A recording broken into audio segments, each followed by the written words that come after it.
इसके बाद अब हम देखेंगे कि मूल आवेश क्या है। तो मूल आवेश मतलब होता है आवेश की सबसे छोटी इकाई जो किसी पदार्थ में इलेक्ट्रॉन के आवेश के बराबर होती है।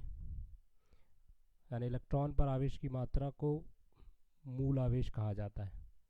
ये इलेक्ट्रॉन आवेश की सबसे छोटी इकाई है, इसे मूल आवेश कहते हैं।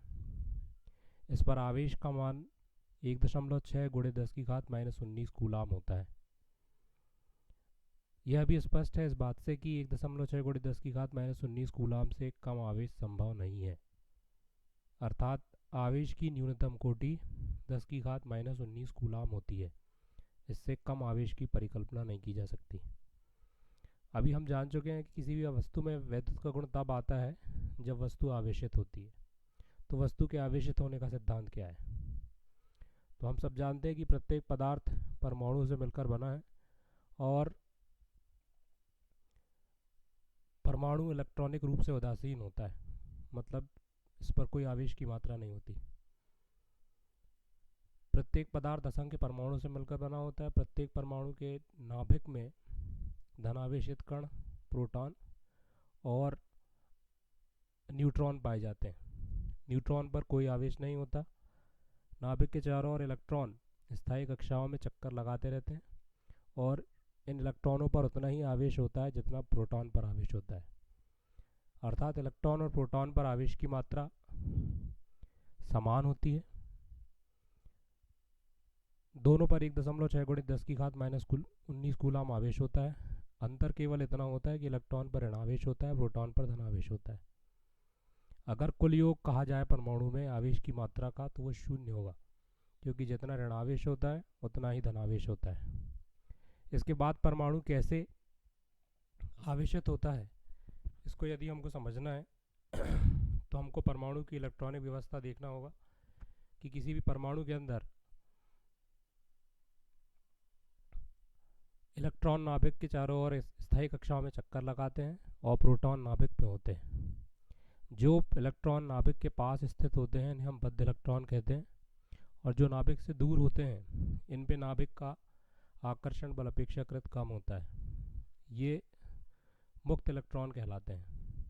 अगर इन मुक्त इलेक्ट्रॉनों को किसी साधन से ऊर्जा प्राप्त हो जाए तो ऊर्जा प्राप्त करके ये अपने कोश से बाहर निकल सकते हैं।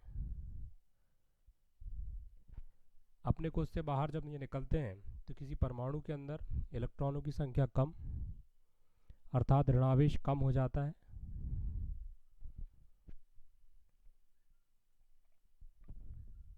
एवं धनावेश बढ़ जाता है। इसी के फलस्वरूप परमाणु धनावेशित हो जाता है।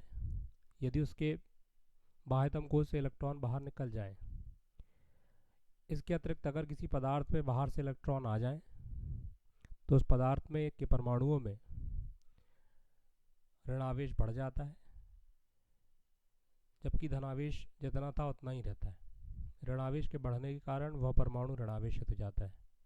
इस प्रकार हम ये समझ सकते हैं कि किसी परमाणु से इलेक्ट्रॉन के निकलने पर वह धनावेशित होता है और उसमें इलेक्ट्रॉन आने पर वह ऋणावेशित होता है।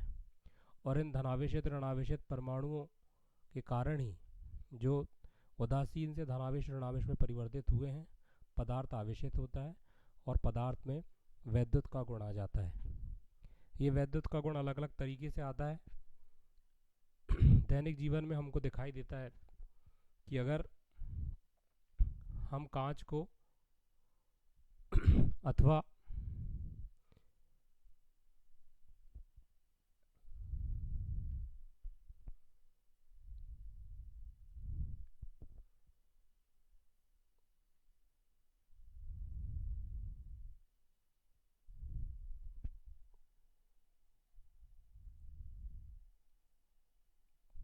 एबोनाइट को फलालैन या ऊन से रगड़ते हैं तो वे आवेशित हो जाते हैं और उनमें वैद्युत का गुण आ जाता है। अर्थात एक वस्तु को दूसरी वस्तु से रगड़ने पर या घर्षण कराने पर भी इनमें वैद्युत का गुण आता है।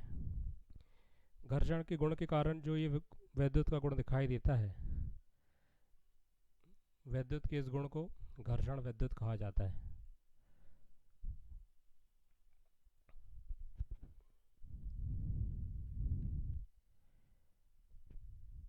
घर्षण विद्युत का गुण हम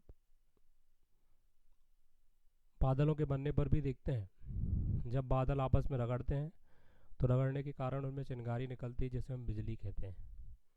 ये भी घर्षण का एक उदाहरण है।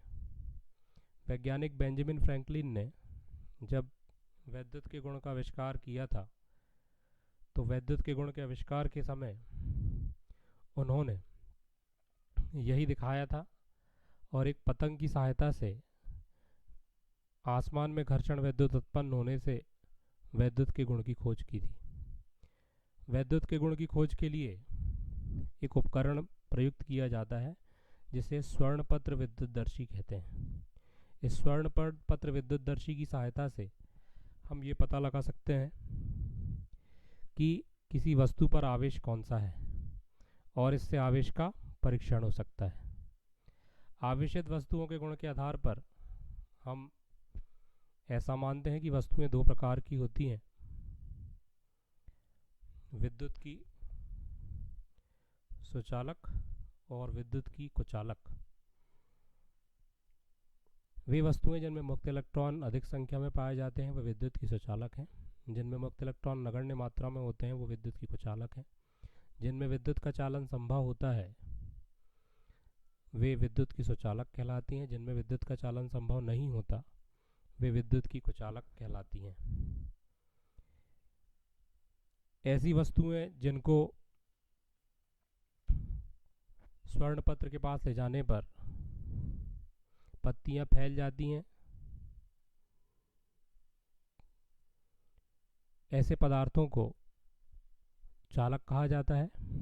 और जिनमें कोई प्रभाव नहीं पड़ता, जैसा का वैसा उतना ही आवेश बना रहता है, ऐसे पदार्थों को हम विद्युत के कुचालक कहते हैं। जैसे धातुएं, मानव शरीर, पृथ्वी, पारा, शुद्ध जल, ये विद्युत के चालक हैं। तथा रबर, एबोनाइट, शुद्ध जल, ये विद्युत के कुचालक कहलाते हैं।